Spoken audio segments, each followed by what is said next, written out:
Bonjour à tous et bienvenue dans ce grand JT des territoires de l'été. Chaque édition, nous vous proposerons les meilleurs reportages magazines de cette saison. Voici d'ailleurs le premier reportage de cette édition.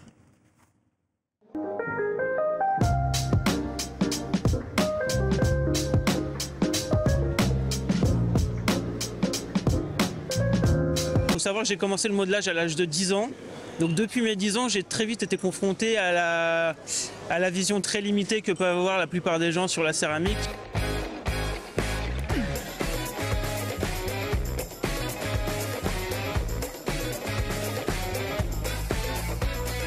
Il faut savoir que moi j'utilise les outils numériques depuis mes débuts. Je modèle et vu qu'en fait j'ai des jeux d'emboîtement et pour que les emboîtements soient vraiment parfaits, je remodélise avec des logiciels d'impression 3D avant que j'imprime après en 3D et que je moule ensuite. Donc en fait les outils numériques, moi ça a toujours fait partie de mon processus de création et du coup j'avais envie de créer une esthétique qui soit un peu numérique, futuriste pour cet événement là, pour justement montrer que la céramique c'est pas que de la tradition. Et du coup, voilà, ça c'est l'idée, c'est de prendre une esthétique très très futuriste. Moi je n'oublierai jamais, qu'importe si tout entre nous. J'ai fait quand Dune est sorti en plus, donc on avait un peu cette influence-là.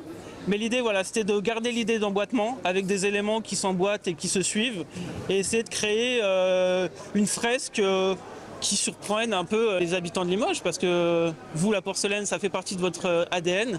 Donc l'idée, c'était de prendre un pied de nez et essayer de vous surprendre au mieux. Et moi, j'ai voulu prendre ce pied de nez et faire quelque chose qu'on n'avait jamais vu, c'est-à-dire coller dans la rue de la céramique. Et ma première direction, ça a été de reprendre l'idée du graffiti. Et en fait, reprendre des graffitis en photo, attendre qu'ils soient effacés et les refaire en céramique exactement au même endroit.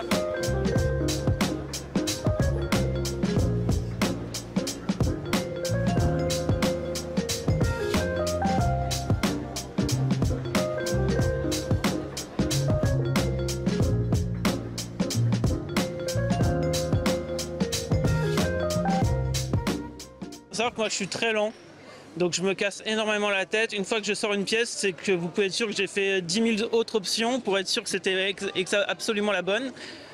Effectivement, en plus, du coup, vous avez parlé des retraits. Moi, je fais que des jeux d'emboîtement, ce qui peut paraître complètement lunaire avec la porcelaine. Donc ouais, j'ai un côté un peu très perfectionniste que je m'impose à moi-même, mais du coup, le résultat est d'autant plus intéressant à la fin quand ça fonctionne.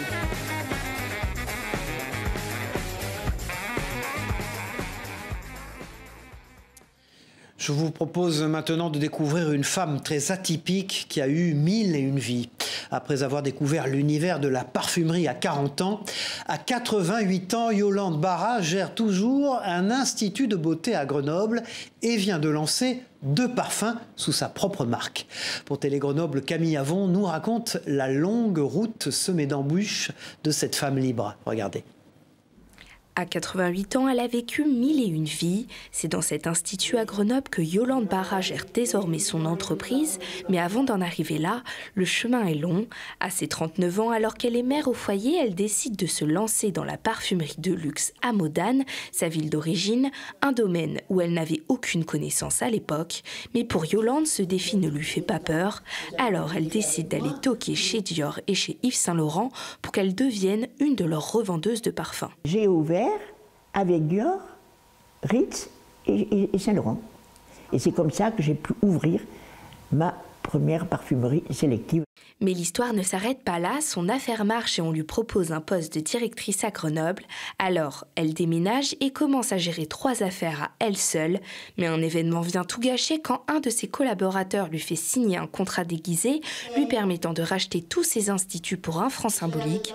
Yolande perd tout, mais ne se laisse pas abattre et elle décide de lancer sa propre gamme de cosmétiques à son nom, avec un logo qui semble, pour Yves Saint Laurent, trop ressemblant. J'ai été convoquée par lettre, par courrier, à Paris, chez Yves Saint Laurent, pour discuter un petit peu de mon logo. Quand je sonne, le représentant vient m'ouvrir la porte et me dit « Mais tu es arrivée toute seule ?» Je lui dis « Pourquoi ?» Eh bien, parce qu'ils sont tous là, ils vont te dévorer. Oh ben, je lui dis « Je suis dur à manger, hein. » J'ouvre la porte et là, dans une grande salle toute vide, le directeur France, le directeur international, 2 avocats et le représentant. Et là, le fou rire me prend parce que je vois, mais je dis, attends, Ils sont tous là, l'air sérieux, pour une histoire, pour une petite histoire à voir. Au final, Yolande conserve son logo. À cause du Covid et de l'inflation, elle a dû trouver un moyen d'arrondir les fins de mois. Alors, elle a eu l'idée de lancer son propre parfum. Et comme Yolande fait toujours les choses en grand, elle en a créé 2, le 88 et le renversant. Un projet à l'image de cet octogénaire, selon ses amis. Entreprendre ce projet qui va être une réussite certainement, je trouve ça fantastique. Ce projet de parfum, c'est une folie, mais elle est capable de plein de folies. Et de la folie, Yolande en déborde et compte en déborder encore un bout de temps. Voilà, il a été l'acolyte de Donkey Kong, mais c'est au volant de son kart que Mario, bien sûr, est devenu une star interplanétaire de jeux vidéo. À Épinal, il est possible de se mesurer en vrai aux bananes, champignons et objets en tout genre du célèbre jeu vidéo. Pour Vosges TV, Livia Buchelet et Anne Didier ont pris les commandes de ces karts électriques tout à fait inédits. Regardez.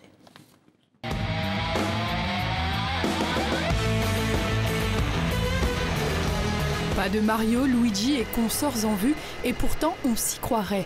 Ici, les bananes et champignons sont remplacés par des projections dites gobo, représentant lapins, carottes et autres images décalées qui apportent bonus ou malus.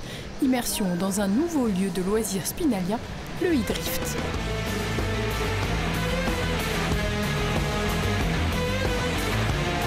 C'est en fait, entre guillemets, un remake de Mario Kart. On a voulu lier le réel et le virtuel.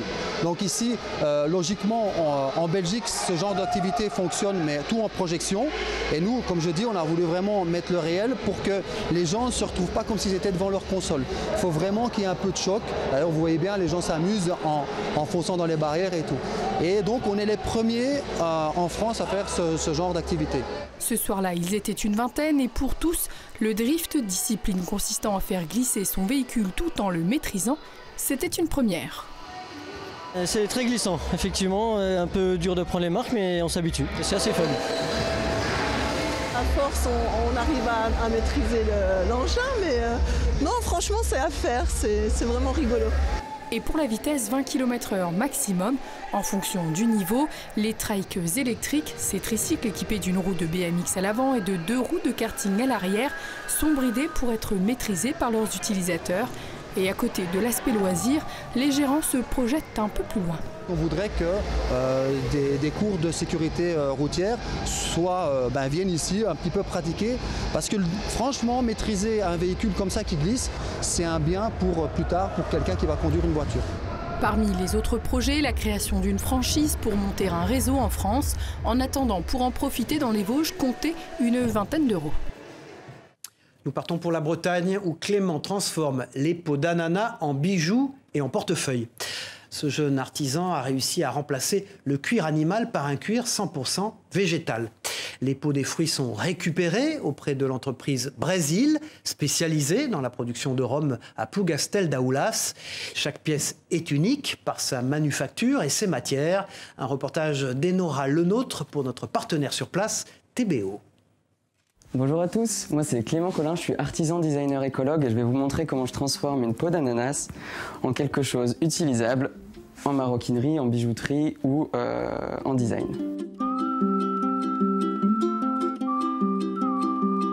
Là du coup on va faire un porte-monnaie avec tout ce qu'il y a là. Hop, on va commencer par les petites pochettes. L'idée de transformer les peaux de fruits pour proposer une alternative végétale au cuir animal, c'est né d'une problématique de développer des nouveaux procédés de fabrication plus écologiques, de nouvelles matières plus écologiques, de mettre tout ça en place et de montrer en fait qu'on peut faire très propre. C'est une matière qui se travaille différemment du cuir animal, où il a fallu un peu réadapter le savoir-faire et donc pas utiliser exactement les mêmes outils et pas utiliser exactement les mêmes gestes.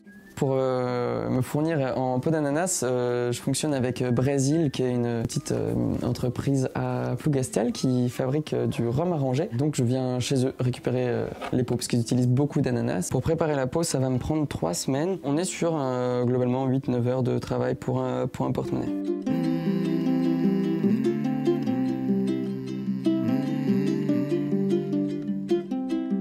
Arrivé ici, je vais pouvoir vous montrer les produits finis.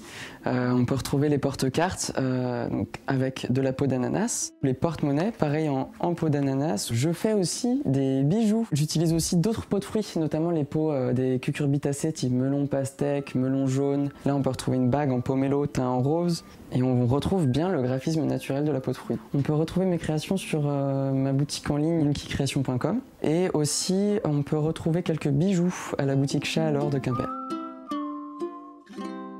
Connue pour son célèbre circuit, la ville du Mans est aussi un pôle de formation unique en France et en Europe dans le domaine du son. Je vous propose de partir à la découverte du laboratoire d'acoustique de l'Université du Mans, où l'on trouve notamment un cabinet de curiosités et une chambre sourde. LMTV Sarthe, Laure Girard, nous fait découvrir cet endroit aussi étrange que déroutant. Écoutez et regardez. Solène est en première année de licence acoustique et vibration. Elle cherche à mesurer les conséquences des fréquences sonores sur une structure. On va avoir un point ici qui va être fixe, et donc ça c'est un nœud. C'est la vibration qui est ici se propage dans l'ensemble de la poutre, et donc si on change la fréquence, on va obtenir un autre résultat. Et donc après, ça s'applique pour n'importe quel solide, ça peut être un bâtiment, toutes les vibrations auxquelles peuvent être amenées à un bâtiment, même quand le tramway passe, ce genre de choses.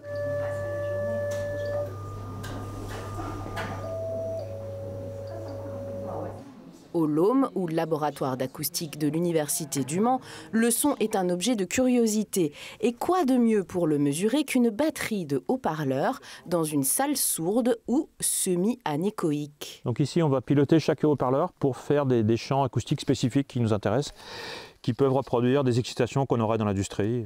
Les murs de cette salle, ce sont des dièdres qui sont faits en mousse, et donc ils ont une fonction particulière. Quand un son arrive sur ce matériau, il va être complètement absorbé. Le campus du Mans est doté de 3 salles de ce type. On trouve la plus grande au centre de transfert de technologie à 2 pas du LOM. Des concerts y sont même organisés dans le cadre de la Biennale du son.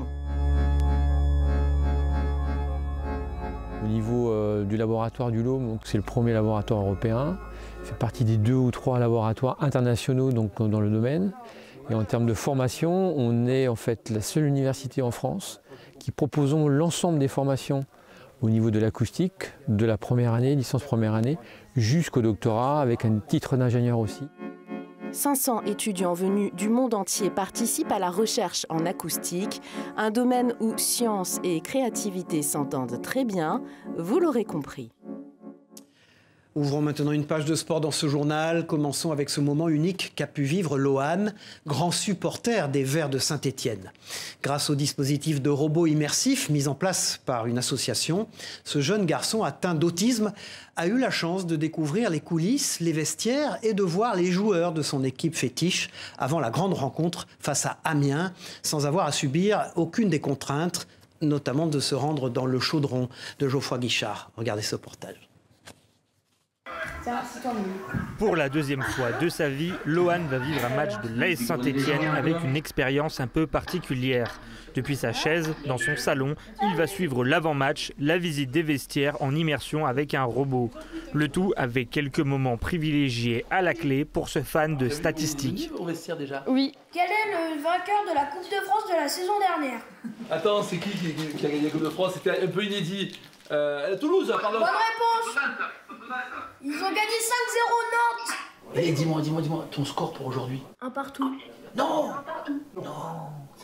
Pour le jeune garçon atteint d'autisme, c'est l'occasion de vivre la rencontre sans tout le stress que nécessite un déplacement à Geoffroy Guichard.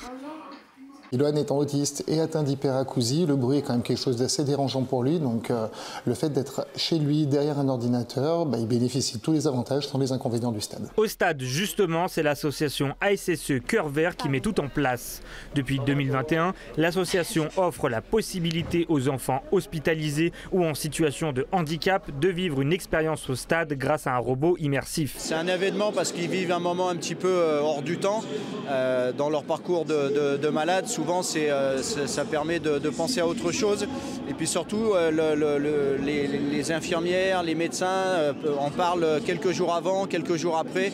Donc il y a une certaine continuité et ça leur permet pendant une semaine de penser à autre chose qu'à la maladie. Un vrai moment hors du temps pour les jeunes et une volonté de la part de l'association de faire vivre à un maximum de supporters verts l'expérience du robot immersif. C'est un peu du bouche à oreille, on n'a pas toujours les bons contacts et pour l'instant on arrive à faire un robot sur chaque match, un enfant sur chaque match peut vivre l'expérience robot, mais si on avait le contact de tous les enfants qui ne peuvent pas se déplacer ou qui sont actuellement en train de se battre contre une maladie et qui souhaitent vivre cette expérience, on pourrait doubler. Après près de 2 heures d'immersion, c'est le moment pour Lohan de se poser devant le match et de supporter de tout son cœur vers son équipe favorite.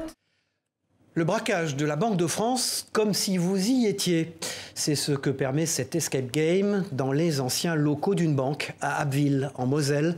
Le principe, revivre l'attaque d'un groupe armé qui a eu lieu pendant la Seconde Guerre mondiale. L'occasion de faire travailler ses ménages et de se replonger aussi dans l'histoire. Un reportage de notre partenaire WEO TV, la chaîne de la Voix du Nord, sur place. C'est un hold-up! Que personne ne bouge, ceci est peut-être le casse du siècle. Mitraillette en main, il n'aura pas fallu longtemps à cette bande de copines pour se prendre au jeu de l'escape game. Et vous bougez plus surtout! Dans la peau de résistants des forces françaises de l'intérieur, les participantes, projetées en pleine Seconde Guerre mondiale, n'ont qu'une mission, dévaliser le coffre de la banque. Et pour cela, il va falloir faire travailler sa matière grise. On trouve pas le code, mais on va finir par retrouver. On a déblayé tous les tiroirs, là-bas on a mis à peu près... On trouve des trucs mais ça sert à rien.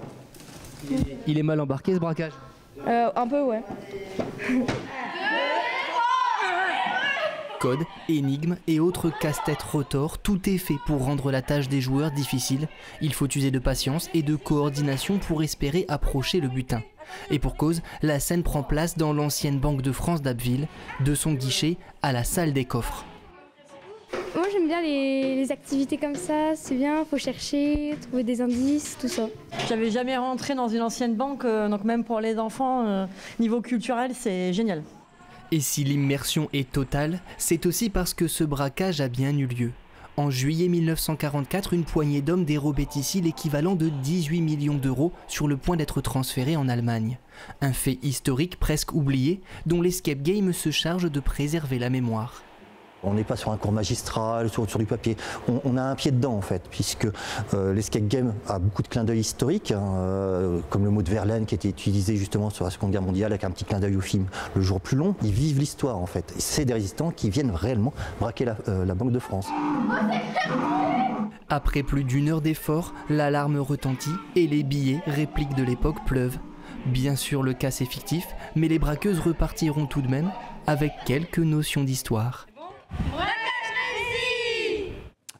Je vous propose maintenant d'ouvrir une page d'histoire avec le dernier ouvrage de Jérôme Cordelier. Le rédacteur en chef du service politique du Point nous livre une série de portraits de résistants chrétiens qui, après la Seconde Guerre mondiale, se sont engagés dans la reconstruction du pays, mais aussi de l'Union européenne. Ils sont français, allemands ou italiens et ils ont tous relevé le défi de fonder une Europe de la paix. Un message qui reste toujours d'actualité. Christophe Rigaud a rencontré l'auteur d'Après la nuit, Jérôme Cordelier. C'est une page d'histoire méconnue qu'a voulu mettre en lumière Jérôme Cordelier dans son dernier ouvrage, Après la nuit. Le journaliste y raconte le destin d'hommes et de femmes, tous chrétiens, qui à la fin de la Seconde Guerre mondiale ont décidé de relever la France, mais aussi de participer à la construction de l'Union européenne. Des personnalités fortes comme Robert Schuman ou Konrad Adenauer. J'ai été vraiment étonné par cette figure de Konrad Adenauer qui réussit juste après l'après-guerre à sauver l'Allemagne de la ruine, la remettre debout et ensuite à initier l'Europe. Si cet homme n'était pas habité par une idée qui transcende un petit peu son propre cas et qui ne soit pas seulement l'intérêt général mais quelque chose qui est encore plus supérieur, eh bien je pense qu'on n'aurait pas abouti à un tel résultat. Jérôme Cordelier redonne la voix à ces personnalités chrétiennes qui ont fortement marqué cette époque charnière en s'engageant en politique, en économie, mais pas seulement. Ils sont aussi dans le champ culturel, le champ social. L'abbé Pierre lance Emmaüs en 1949. L'abbé Wresinski lance Athée des Quart-Mondes aussi dans les mêmes eaux. Les chrétiens, ils remettent la France sur la rail. Ce ne sont pas les seuls, évidemment. On me fait souvent la réflexion en me disant est-ce que vous pensez... Mais non, les chrétiens n'ont pas le monopole de l'intérêt général. Il y a beaucoup de gens, évidemment, qui se sont engagés. Mais ils ont un rôle quand même déterminant et je trouve que c'est un rôle qui est oublié à notre époque. Après la nuit de Jérôme Cordelier est un ouvrage qui résonne particulièrement aujourd'hui, en ces temps troublés, en nous replongeant dans l'histoire de ceux qui ont posé les fondations d'une Europe de la paix. Depuis 5 ans, les frères Millon-Rousseau, distillateurs, louent une cave atypique à la commune de Méaulan-Revel dans les Alpes de Haute-Provence et la partagent d'ailleurs avec la coopérative laitière de la vallée qui fait maturer ses fromages depuis une vingtaine d'années. Dans la vallée de l'Ubaye, la distillerie artisanale La Bananche fait vieillir le seul et unique whisky du sud de la France dans un ancien tunnel ferroviaire. C'est un sujet d'Arthur Soriba pour La Provence à consommer avec modération. Ce whisky donc, qui a un peu plus de 3 ans de vieillissement. Dans la vallée de l'Ubaye à Méaulan-Revel depuis 5 ans, la distillerie artisanale La Chananche fait vieillir son whisky dans un ancien tunnel ferroviaire. Ce nom Lavère qui est un peu atypique, hein, du moins sur l'orthographe, c'est un vallon de montagne qui est pas très loin de la distillerie, à quelques minutes en voiture. Et le tunnel de vieillissement dans lequel on opère donc le vieillissement de ce whisky est au pied de ce vallon. C'est pour relier toutes les préfectures et sous-préfectures de France au réseau ferré national que la percée du tunnel entre Chorgues et Barcelonnette avait débuté en 1909. Ralentis par la Première Guerre mondiale, les travaux sont définitivement abandonnés en 1935. Eh ben, il y a de l'eau. La raison avancée, le projet du barrage de Serre-Ponçon va noyer certains tronçons. Nous avons décidé d'investir ce lieu, déjà parce qu'il y a beaucoup d'espace, puisque les barriques doivent rester 3 ans sur place, donc forcément ça s'accumule. Et puis c'est une cave très intéressante de par le taux d'humidité dans l'air. Là on est à 90% d'humidité dans l'air, donc c'est très humide. Et puis le peu de variation de température d'une saison à l'autre. Et donc ça c'est très intéressant pour booster le vieillissement du whisky et ça apporte un vieillissement particulier, une signature particulière. Donc des barriques qui viennent de vins blancs d'appellation, de domaines assez renommés, je pense surtout à mes barriques de Sauternes. Et puis plus récemment des barriques de Nebbiolo. Le Nebbiolo, c'est un cépage de vin italien qui est produit dans le Piémont et en Toscane.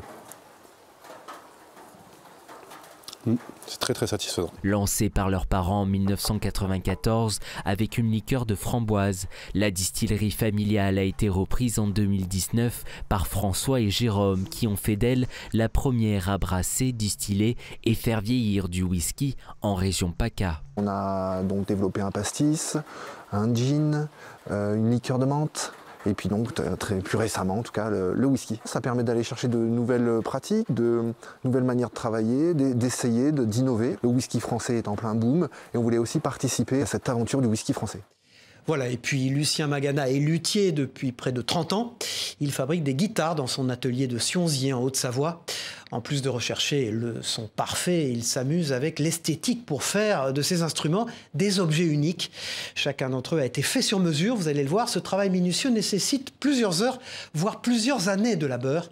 Pour 8 Montblanc, Kezia Poudou l'a rencontré dans son atelier. Regardez. Avant d'être luthier, Lucien Magana est surtout passionné par la musique. C'est à l'âge de 13 ans qu'il découvre la guitare et plus de 60 ans plus tard, cet instrument de musique détient toujours une place importante dans sa vie. Je suis chanteur-guitariste. Donc quand on chante, la guitare c'est un instrument, on va dire presque favori parce qu'on peut l'emmener partout. Hein, vous asseyez au coin d'une table, vous prenez une guitare et puis ça y est, c'est parti. C'est par passion qu'il a découvert ce métier dans les années 1990. Ne pouvant pas en vivre à 100%, il travaillait en parallèle dans une usine de décolletage. Aujourd'hui retraité, il continue de créer son instrument favori. Au total, il a fabriqué près de 80 guitares et voici la pépite de sa collection. Celle-là, elle est unique. Je l'ai présentée à Paris plusieurs fois. Et jusqu'à présent, personne ne m'a encore copié. Il n'y a pas d'ouverture. Il y a une double table et un double fond. Mais avant de pouvoir sortir de telles notes, ce prototype lui a demandé beaucoup de temps, plus de 2 ans de travail. Les guitares plus traditionnelles nécessitent quant à elles près de 150 heures. Guitares classiques, folk, électriques ou encore même des ukulélés sont créés dans cet atelier. Sa clientèle étant avant tout composée de musiciens professionnels, la qualité se doit d'être irréprochable. Et cela commence d'abord par le choix du bois et notamment de la table d'harmonie, élément essentiel de la guitare puisqu'elle a un énorme rôle à jouer dans la sonorité de l'instrument. Le PCA est un très bon bois de résonance qui est utilisé depuis le Moyen-Âge pour fabriquer les violons, les violoncelles, etc. Le bois de chacune des parties de la guitare, comme le manche, le fond ou encore les éclisses, a été réfléchi pour optimiser ce matériau au maximum. Suivant si vous voulez une guitare qui brille ou une guitare qui soit un peu plus sourde ou un son qui soit un peu moins brillant ou un peu plus brillant, on travaille exactement sur les barrages qui sont sous la table. Le plus gros de cette commande sur mesure a été effectué. Une fois terminée, elle ira dans une salle spéciale dont l'hygrométrie est mesurée pour permettre à l'instrument une conservation optimale. Voilà, c'était le grand JT des territoires de l'été. Merci de nous avoir suivis. On se retrouve très vite pour une nouvelle édition d'été. Au revoir à tous.